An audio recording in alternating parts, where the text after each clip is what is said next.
नवाज शरीफ की Avon field और अल Azizia reference में सजा के खिलाफ अपीलें बहाल करने की दरखास्तों पर आज इस्लामाबाद हाईकोर्ट में समाअत होगी। चीफ जस्टिस आमिर फारूक और जस्टिस मियां गुल हसन औरंगजेब केस की समाअत करेंगे। अदालत ने अपीलों के मुस्तकबिल से मुताल्लिक नैब से जवाब तलब कर रखा है।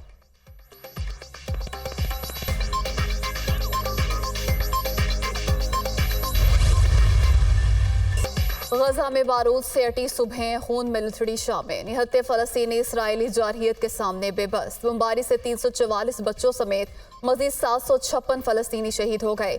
शोहदा की तादाद 6500 से जायद हो गई। 2700 बच्चे, 1300 खवातीन शामिल, 18,000 जख्मी। गजा में अल वफा अस्पताल के करीब बमबारी, मुतादिद अफराद मलबे तले दब गए। हलाकतों का खदशा। गजा में अल जजीरा टीवी के रिपोर्टर की अहलिया, बेटी और बेटा भी शहीद हो गए। इसराइल का शाम में फौजी बैरक पर हमला, 8 शामी फौजी शहीद। हमास का इसराइल पर सबसे तवील मिसाइल हमला। गजा की पट्टी से 220 किलोमीटर दूर इसराइली शहर इलाद को निशाना बनाया गया। हमास से 220 किलोमीटर तवील फासले तक मार करने वाले मिसाइल अय्याश दागने की वीडियो जारी कर दी।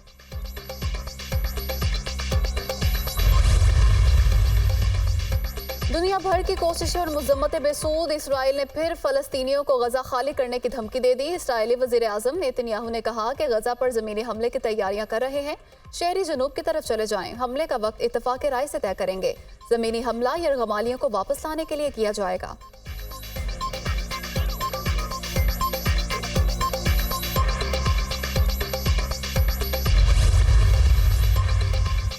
सलामती काउंसिल गजा में जंगबंदी कराने में एक बार फिर नाकाम। इसराइल के हिमायत में पेश की गई अमेरिका की करारदाद रूस और चीन ने वीटो कर दी। रूसी मंदूब ने वजाहत की कि करारदाद में फलस्तीनियों को ज़बह करने की मुकम्मल छूट दी गई। इसराइल को दिफा के नाम पर फलस्तीनियों के कत्लेआम की इजाज़त नहीं दी जा सकती। गजा में जंगबंदी इंसानी बुनियादों पर होनी चाहिए। चीनी मंदूब।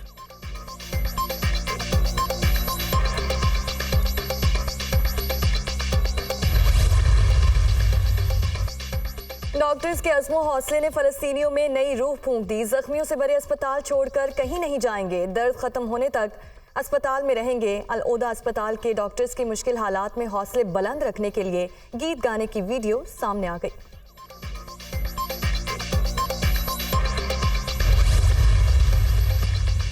इसराइल को गजा में बमबारी की हिदायत अमरीका दे रहा है। ईरान के सुप्रीम लीडर आयतुल्लाह खामनाई का दबंग ऐलान। कहते हैं अमरीका मुजरिमों का साथी। अमरीकियों के हाथ गजा के मैसूर बच्चों, खवातीन और मरीजों के खून से रंगे हैं।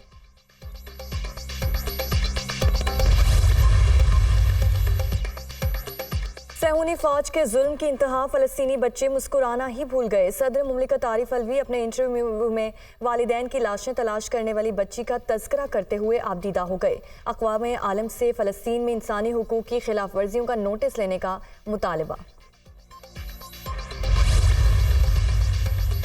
अमरीका ने हर धर्मी की इंतहा कर दी। मजलूम की बजाय जालिम की हिमायत में खड़ा हो गया। फलस्तीनियों का साथ देने के बजाय इसराइल के साथ इजहार यकजहती की करारदाद मंजूर कर ली। ऐवान नुमाइंदगान के 10 डेमोक्रेट्स के सिवा तमाम अरकान ने करारदाद के हक में वोट दिया। करारदाद में हमास और दीगर मुजाहमती तंजीमों के खिलाफ इसराइल का साथ देने के अज़्म का यादा।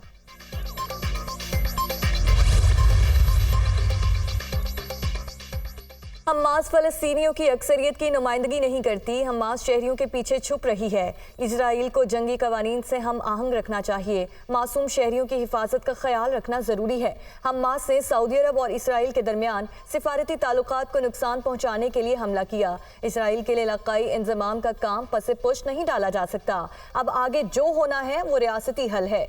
अमरीकी सदर जो बाइडन।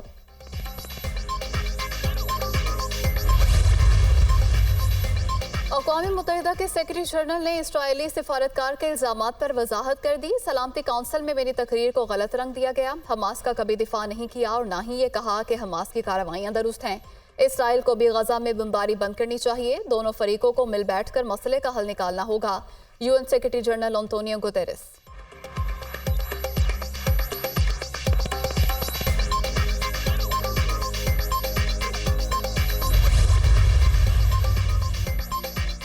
इसराइल हमास जंग किस तरफ बढ़ रही है? क्या ये तीसरी जंग अजीम की तरफ बढ़ रही है? एलॉन मस्क ने खबरदार कर दिया, गजा में इजरायली बर्बरियत के बायस तीसरी आलमी जंग का खदशा बढ़ गया है।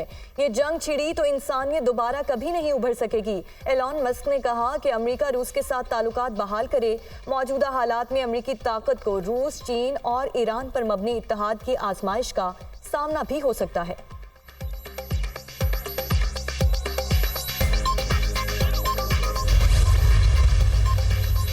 दुनिया फलस्तीनियों के खिलाफ इसराइली कार्रवाई रोकने के इकदाम करे। इंसानी तबाही को रोकने गजा के बाशिंदों के लिए जरूरी इमदाद अद्वियात की फराहमी के लिए इकदाम किए जाएं। फलस्तीनियों को बुनियादी जरूरियात से महरूम रखना बैनुल-अक़वामी इंसानी कवानीन के खिलाफ वर्जी है। गजा का मुहासरा खत्म करके शहरियों को निकाला जाए। सऊदी वज़ारत ख़ारजा।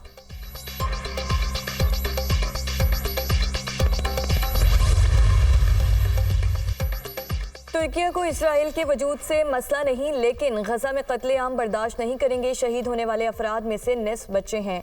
इसराइली जारहियत इंसानियों के खिलाफ बड़ा जुर्म है। रूस यूक्रेन जंग पर आवाज़ उठाने वाले गजा में होने वाले कत्लेआम पर खामोश हैं। तुर्किया के सदर रजब तय्यिप एर्दोगान का तुर्क पार्लियामेंट से खिताब।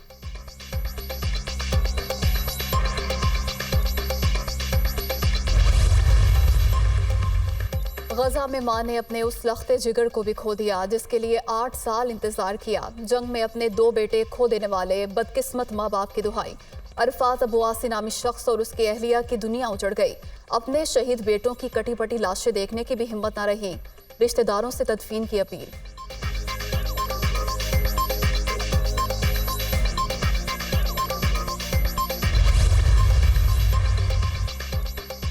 German peoples party Bilawal Bhutto की फ़लस्तीनी सफ़ीर अहमद जवाद रबी से मुलाकात। फ़लस्तीनी अवाम के साथ इजहार यकजहती। इजराइल ने अस्पताल पर बमबारी करके साबित कर दिया कि इसका वजूद दुनिया के लिए एक सिक्योरिटी रिस्क है। सैकड़ों फ़लस्तीनी बच्चों की शहादत इंसानियत के माथे पर एक बदनुमा दाग बन चुका।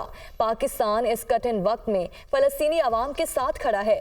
इजरायली जारहियत को रोकने के लिए आलमी बरादरी अपना किरदार अदा करे। German peoples party Bilawal Bhutto की गुफ्तगू। जर्मन पीपल्स पार्टी को फ़लस्तीनी मुज़ाहमत का अलामती रुमाल पहनाया गया। ज़बानबंदी एक्ट की खिलाफ वर्जी। साबिक अमरीकी सदर डोनाल्ड ट्रंप पर $10,000 जुर्माना आए। डोनाल्ड ट्रंप को सिविल फ्रॉड केस में दूसरी मरतबा जुर्माना किया गया है।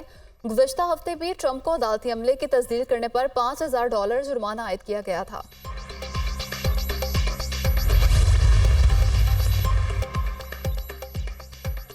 मुझे नहीं लगता कि इलेक्शन जनवरी से आगे जाएंगे। इलेक्शन बेशक अगले महीने हो जाए, हमें कोई एतराज़ नहीं। हमारे वज़ीर आज़म के उम्मीदवार नवाज शरीफ हैं। इक़्तिदार में आए तो उनकी सियासत मुफाहमत की होगी।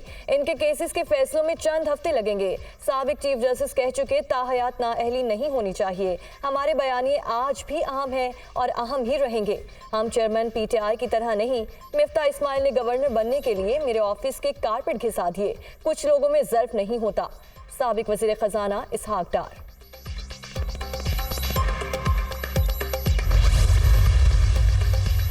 यकीन नहीं कि जनवरी के आखिरी हफ्ते में इलेक्शन होंगे। इलेक्शन एक्ट 2017 के शिक 57 में तरमीम आइन के खिलाफ है। जस्टिस काजी फायजीसा के खिलाफ रेफरेंस मैंने नहीं भेजा था। रेफरेंस वज़ीर आज़म हाउस से आया था। बतौर सदर 9 मई के वाक़े की शदीद मज़म्मत की। तोड़ फोड़ नहीं होनी चाहिए। अगर ऐवान सदर में ना होता तो मैं भी जेल में होता। चेयरमैन PTI आज भी मेरे लीडर हैं। माली अमूर में उन्हें ईमानदार पाया। वो एक मुहिब वतन पाकिस्तानी है। सदर मुमलिकत डॉक्टर आरिफ अलवी का इंटरव्यू।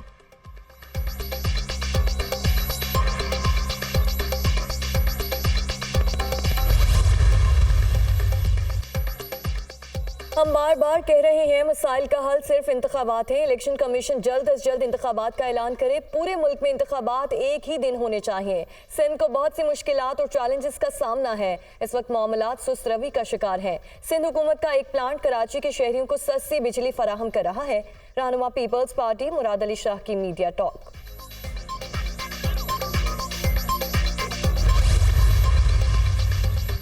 नवे रोज में आम इंतखाबात के इनेकाद से मुतालिक केस समाअत के लिए मुकर्रर। चीफ जस्टिस काजी फायजीसा की सरबराही में 3 रुकनी बेंच 2 नवंबर को समाअत करेगा। Supreme court bar association, PTI और दीगर ने नवे रोज में इंतखाबात के लिए दरख्वास्तें दायर कर रखी हैं। फैजाबाद धरना नजरसानी केस भी समाअत के लिए मुकर्रर कर दिया गया। चीफ जस्टिस पाकिस्तान की सरबराही में कायम 3 रुकनी बेंच 1 नवंबर को समाअत करेगा। फ्रीकैन को नोटिस जारी। अदालत ने गुज़श्ता समाअत पर तमाम फ्रीकैन से तहरीरी जवाब तलब किया था।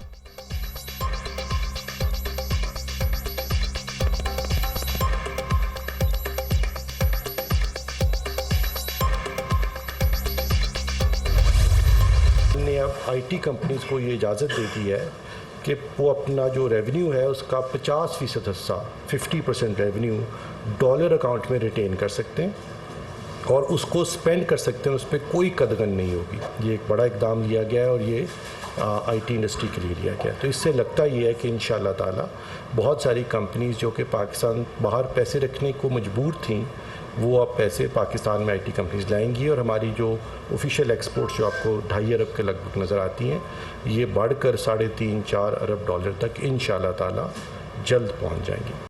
हुकूमत 5 लाख आईटी फ्रीलांसर्स की वर्क प्लेसेस के लिए रियल एस्टेट सेक्टर को बिला सूद कर्जे देगी। आईटी कंपनियों को 50% रकम अपने अकाउंट में रखने की इजाज़त दे दी गई।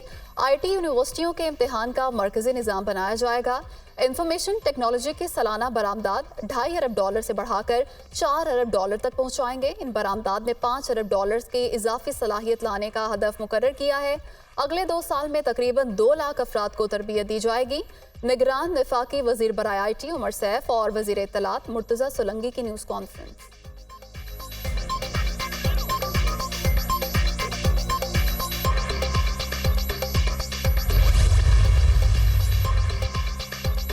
पीआईए का बहरान खत्म ना हो सका। आज भी 49 परवासें मनसूख कर दी गईं। कराची से इस्लामाबाद की 5, लाहौर की 4, कोयटा की 4 परवासें मनसूख की गईं। कराची से दुबई, मस्कत और दोहा की परवासें भी उड़ान ना भर सकीं। इस्लामाबाद से स्कर्दू और चित्राल की परवासें भी मनसूख। एक हफ्ते में 400 से ज़्यादा परवासें मनसूख हो चुकी हैं।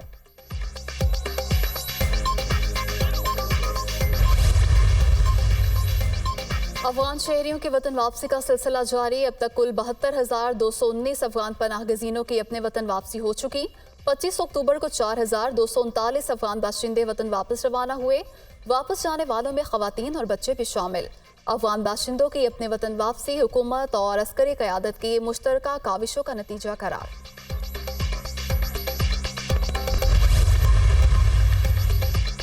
ऑल पाकिस्तान न्यूज़पेपर सोसाइटी और council of Pakistan newspaper editors का निगरान वज़ीर आज़म के बयान पर इजहार तशवीश।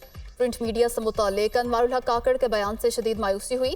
लगता है उन्हें गुमराहकुन मालूमात दी गई। अखबारात और जराइद ने किसी हुकूमत या वज़ीर आज़म से मुतालबा नहीं किया कि उन्हें ज़ाती वसाइल से नवाजें। सरकारी इश्तिहारात के निर्ख कमर्शियल रेट का 1/4 हैं। अगर निगरान वज़ीर आज़म समझते हैं अखबारात का मॉडल दुरुस्त नहीं तो हम सब्सिडाइज निर्ख वापस ले लेते हैं। APNS का बयान। वफाकी हुकूमत के ज़िम्मे अखबारात के 2 अरब रुपए की फौरी अदायगी का मुतालबा।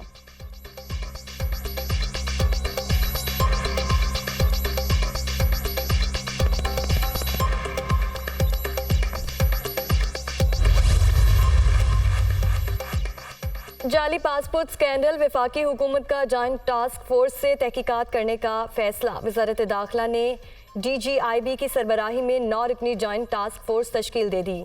ISI, MIFIA अफसरान भी शामिल।